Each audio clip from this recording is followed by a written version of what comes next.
بسم اللہ الرحمن الرحیم۔ السلام علیکم۔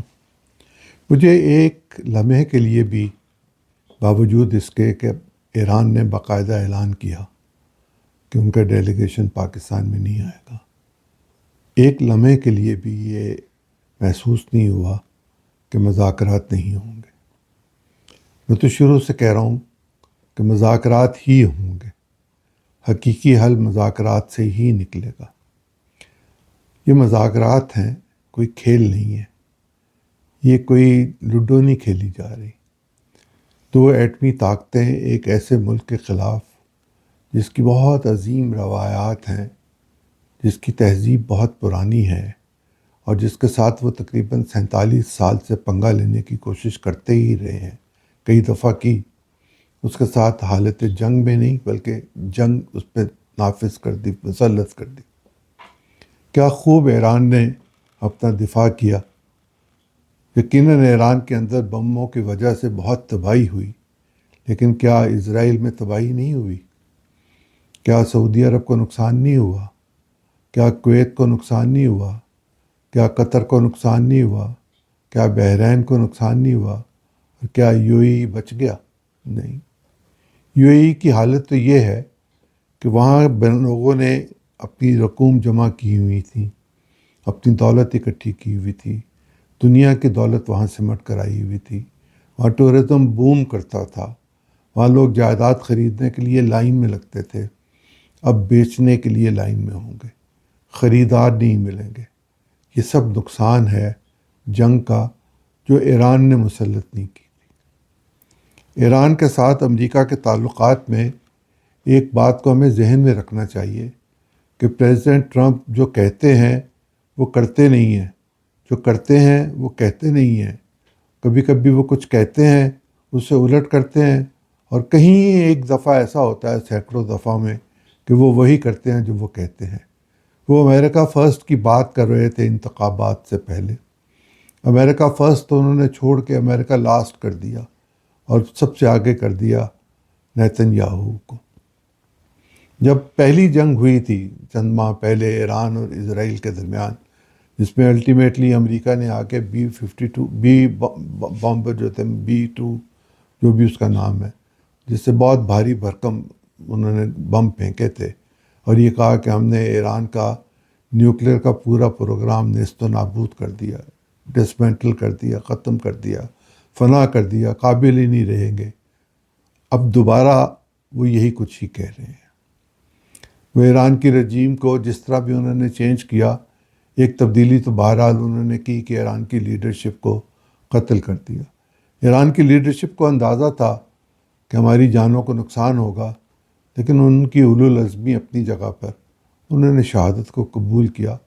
ویسے اپنے آپ کو بچانا چاہتے تو بچا سکتے تھے، لیکن انہوں نے اللہ سے ملنا زیادہ پسند کیا۔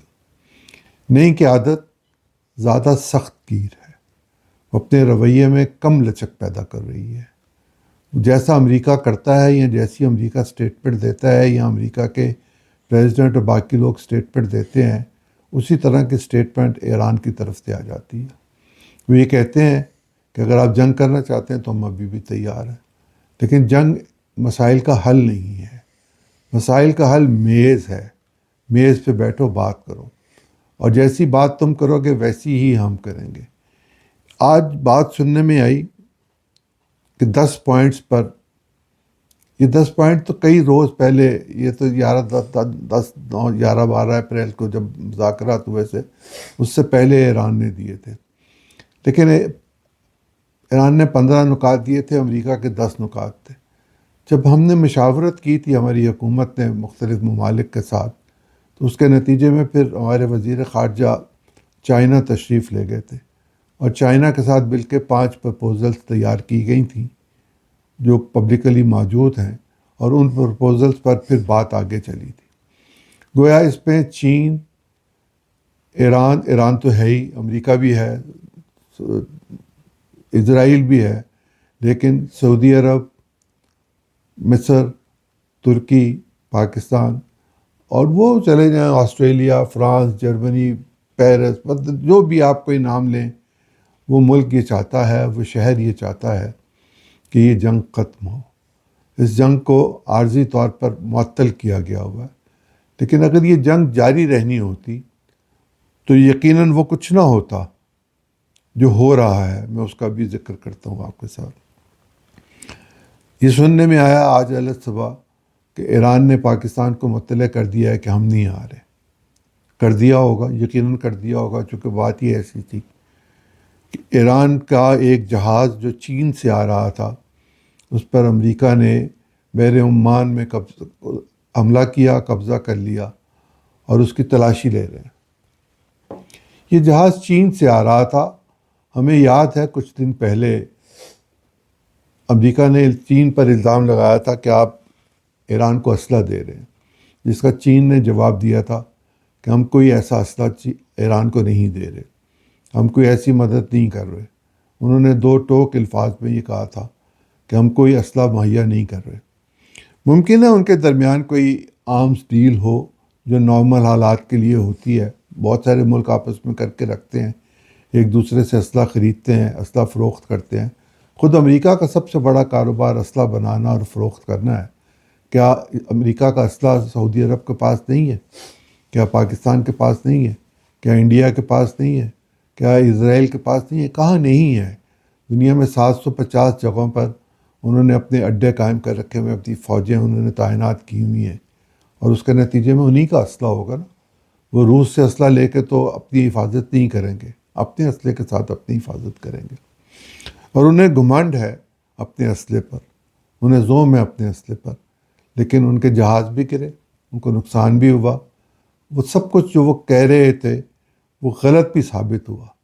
انہوں نے اپنی دفاع کے لیے بہت کوشش بھی کی، بہت ساری چیزیں انہوں نے بچا لی، بہت سارے میزائلز کو روک لیا، لیکن جب تابڑ توڑ حملہ ہو رہا ہو تو کتنوں کو روکا جا سکتا ہے؟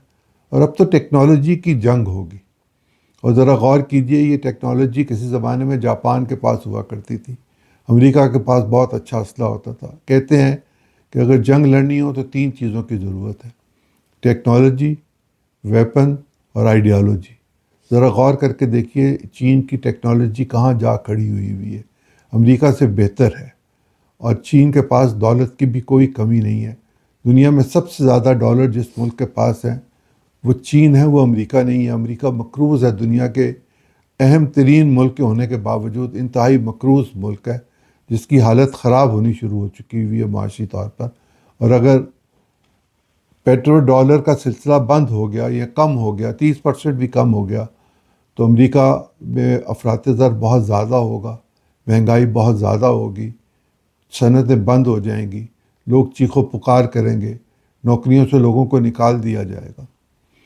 اسی طرح دنیا میں یہ اندیشے موجود ہیں کہ جیسے میں نے پہلے آپ سے گزارش کی کہ دبئی میں جائیداد خریدنے والا کوئی نہیں ہوگا، اور وہ پاکستانی خاص طور پر جنہوں نے پاکستان سے جیسے تیسے بھی پیسے باہر نکالے اور ٹاورز وہاں خرید لیے یا بنا لیے، انہیں چاہیے کہ وہ اپنی پیسے واپس پاکستان لے آئیں، چونکہ وہاں تو وہ ڈوب جائیں گے، اور یہاں ان کے لیے ایک موقع ہوگا، چونکہ پاکستان کا مستقبل یقیناً آج کے حالات سے بہتر ہونے والا نظر آ رہا ہے بظاہر۔ دیکھتے ہیں حکومت اس میں کچھ کر سکتی ہے کہ نہیں کر سکتی۔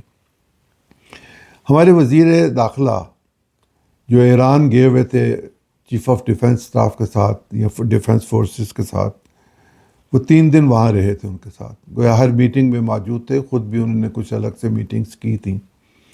انہوں نے آج 2 سفارت خانوں کا دورہ کیا، امریکہ کے سفارت خانے کا دورہ کیا اور امریکی حکام سے ملے، اور ایران کے سفارت خانے کا دورہ کیا اور ان کے ذمہ داروں سے ان کے ساتھ ملاقات ہوئی۔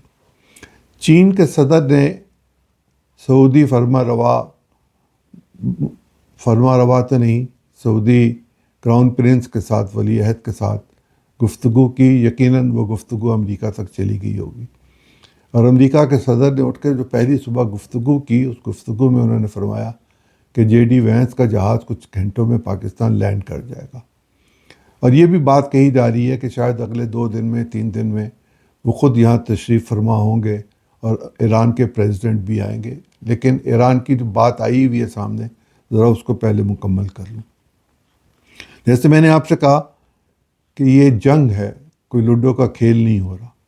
اس میں مبالغہ آرائی بھی ہوتی ہے، اس میں اپنے لوکل آڈینس کو بھی ایڈریس کیا جاتا ہے، اس میں انٹرنیشنلی ایک میسج بھی دیا جاتا ہے. اور اس جہاز پر قبضے کی جو مجھے نظر آ رہی ہے وجہ یا تلاشی کی وجہ، ممکن ہے وہ جہاز چھٹ گیا ہو یا چھوڑنے والے ہوں یا اور گھنٹے 2 گھنٹے تک چھوڑ دیا جائے. وہ صرف یہ دیکھنا چاہتے تھے کہ کیا چین سے وہاں کوئی اسلحہ گیا ہے تیل کے بدلے میں، جہاز خالی جا رہا تھا، کیا گیا. تو وہ تسلی اپنی کر لیں گے. اور چین جب بیچ میں آ گیا ہے تو پھر کچھ چیزوں پر پردہ بھی رہے گا، کچھ پر پردہ نہیں رہے گا. دیکھتے ہیں صورتحال کہاں جا کے کھڑی ہوگی. لیکن پوری دنیا کا اب دونوں ملکوں پر دباؤ ہے کہ مذاکرات کرو، تجارت کو بڑھاؤ، توانائی کی کمی کو پورا کرو، مہنگائی کو کنٹرول کرنے کے لیے اقدامات کرو، اور دنیا کو خطرے کی اور ذہنی کیفیت کی جس حالت میں وہ موجود ہیں اس میں سے نکالو. جنگ نفسیاتی مریض بنا دیتی ہے، شدید قسم کا مریض بنا دیتی ہے، اور لوگ حالت جنگ میں نہیں رہنا چاہتے، خوف کی حالت میں نہیں رہنا چاہتے. لوگ امن کے ساتھ رہنا چاہتے ہیں، اور امن ہی کے لیے UAE جایا کرتے تھے. اب جانے کون جائے گا، جانے کون وہاں پیسہ خرچ کرے گا. وہاں جو بلند و بالا میل میل اونچی لمبی بلڈنگیں بن گئی ہوئی ہیں، جانے ان میں کون آباد ہوگا. ہوٹلوں کی تجارت کافی کم ہو گئی ہوئی ہے. یہی حال قطر کا بھی ہوگا. جانے قطر سے اڈے اٹھیں گے کہ نہیں اٹھیں گے، لیکن یہ بات تو سننے میں آ رہی ہے کہ اٹھیں گے. میں وہ بات کر رہا تھا کہ 10 پوائنٹس جو امریکہ نے دیے تھے ان کا احاطہ کرتے ہوئے پچھلی جو ملاقات تھی JD وینس کی اور باقر صاحب کی، اس میں کچھ چیزوں پر اختلاف رائے موجود تھا. جس اختلاف رائے کو دور کرنے کے لیے مزید نیگوسیشنز کی ضرورت تھی، جو ان دنوں کر لی گئی ہے. جو کلیریفیکیشنز چاہیے تھی وہ ہو گئی ہوئی ہیں، اور اس کا مطلب یہ ہے کہ اب ان کا ڈرافٹ ہونا ہے. اور یقیناً کوئی نہ کوئی ڈرافٹ ہوا بھی ہوگا. اگر دیکھی جائے تاریخ تو پتہ چلتا ہے جو گفتگو ہو رہی ہوتی ہے اس سے زیادہ ڈرافٹنگ پر کام ہو رہا ہوتا ہے. ڈرافٹ یقیناً دونوں طرف سے تیار ہوگا، چاہے تینوں طرف سے تیار ہو، اور اس پر اتفاق رائے کی ضرورت ہوگی، جو مجھے امید ہے کل کے مذاکرات جو شروع ہوں گے، اگر کل نہیں ہوں گے تو پرسوں ہو جائیں گے، لیکن ہوں گے ضرور. اگر JD وینس آ رہے ہیں اور راستے میں ہیں اور آئندہ چند گھنٹوں میں اترنے والے ہیں تو وہ سوچ سمجھ کر آ رہے ہیں. اور آج کے جہازوں میں اور پرٹیکولرلی مغرب کے جہازوں میں وائی فائی کی سہولت موجود ہوتی ہے. ہمارے PIA کے بھی بعض روٹس پر وائی فائی کی سہولت موجود ہوتی ہے. وائی فائی کی موجودگی میں اور GPS کی موجودگی میں ٹیلی کمیونیکیشن کے جو سلسلے ہیں، جو رابطے ہیں، جو طریقہ ہے، وہ دنیا بھر کو پتہ ہے، وہ کیا جاتا ہے. یہ ممکن نہیں ہوگا کہ JD وینس اپنے پریزیڈنٹ کے ساتھ اور اپنے متعلقہ اداروں کے ساتھ رابطے میں مسلسل نہ ہو. اگر وہ نہیں ہوگا تو ان کا سٹاف ضرور ہوگا، اور بظاہر وہ خود بھی ہوں گے. اور یقیناً پاکستان کے ساتھ بھی رابطے میں ہوں گے. چین جس طرح بیچ میں آیا، چین کے ساتھ ڈائریکٹلی نہیں تو انڈائریکٹلی رابطے میں ہوں گے. سعودی عرب ایک فریق ہے، کویت ایک فریق ہے، قطر ایک فریق ہے، بحرین ایک فریق ہے، UAE ایک فریق ہے. ان کے ساتھ بھی رابطے میں ہوں گے، اور یقیناً نیتن یاہو کے ساتھ بھی رابطے میں ہوں گے، جس کے نتیجے میں جو ڈیولپمنٹس ہو رہی ہیں ان پر اظہار خیال بھی کیا جا رہا ہوگا، اور متفقہ رائے بھی قائم کرنے کی کوشش کی گئی ہوگی. 14 گھنٹے تو لگ ہی جاتے ہیں کم از کم امریکہ سے آتے ہوئے. ڈائریکٹ فلائٹ پہ بھی آئیں تو 14 گھنٹے تو لگ جاتے ہیں. ممکن ہے وہ 12 گھنٹے میں پہنچ جائیں، 10 گھنٹے میں پہنچ جائیں، لیکن نارملی 14 گھنٹے لگ ہی جاتے ہیں. ایسے میں 14 گھنٹے بہت لمبا ٹائم ہوتا ہے. جب آپ کسی چیز کے لیے، کسی مقصد کے لیے جا رہے ہوں، آپ تیاری کر کے جاتے ہیں، آپ کے پاس آپ کے نوٹس ہوتے ہیں، آپ کا سٹاف ہوتا ہے، آپ کی بریفنگ ہوتی ہے، اور معلومات کا پورا ایک آپ کے پاس ذخیرہ موجود ہوتا ہے جس کے ساتھ آپ آ کے میز پر بیٹھتے ہیں. یہی حالت ایران کی ہے. ایران کے لوگ تو 2 گھنٹے میں آ سکیں گے، اور وہ میں یقین رکھتا ہوں کہ کل آئیں گے. لیکن ایک بات جو میں آپ سے عرض کرنا چاہتا ہوں وہ یہ کہ اس میں مایوسی کی ابھی کوئی گنجائش نہیں پیدا ہوگی. اگر پاکستان کو یہ یقین ہوتا کہ مذاکرات نہیں ہوں گے تو ہمارا وزیر داخلہ اتنا نہ ویلا ہے، نہ اتنا کیا کہوں، اتنا نہ تجربہ کار بھی اب نہیں ہے. وہ جانتا ہے اسٹیٹ کرافٹ کو، بہت اچھی طرح جانتا ہے. وہ ان دونوں ایمبیسیز میں جا کے جو گفتگو کر کے آیا ہوگا، بظاہر تو وہ گفتگو ایمبیسیز کے ساتھ سیکیورٹی کے معاملات پر اور سیکیورٹی کے حوالوں سے ہوئی ہوگی. اور اگر اتفاق ڈیلیگیشن کا معیار اوپر ہو رہا ہے تو یقیناً اور زیادہ سیکیورٹی ہوگی۔ میں آپ کو 2 دن پہلے یہ بتا چکا تھا کہ اسلام آباد میں کس قسم کی سختی ہونے والی ہے، وہ ہو چکی ہوئی ہے۔ اسلام آباد میں زندگی معمول کے مطابق اس طرح نہیں ہے جس طرح نارملی ہوتی ہے۔ روڈز بند ہیں، زبانیں چپ ہیں، ہونٹ سلے ہوئے ہیں، حرکت کوئی نہیں کر رہا، کوئی چیز کسی کی زبان سے نکلنے کے لیے تیار نہیں ہے۔ اور یہی خوبصورتی ہے مذاکرات کی کامیابی کا۔ میں دعا گو ہوں کہ اللہ کرے یہ مذاکرات اپنے اختتام کو پہنچیں، اچھے طریقے سے پہنچیں، اور پاکستان کے لیے اور دنیا کے لیے امن اور چین ہو۔ اجازت چاہوں گا۔ اللہ حافظ۔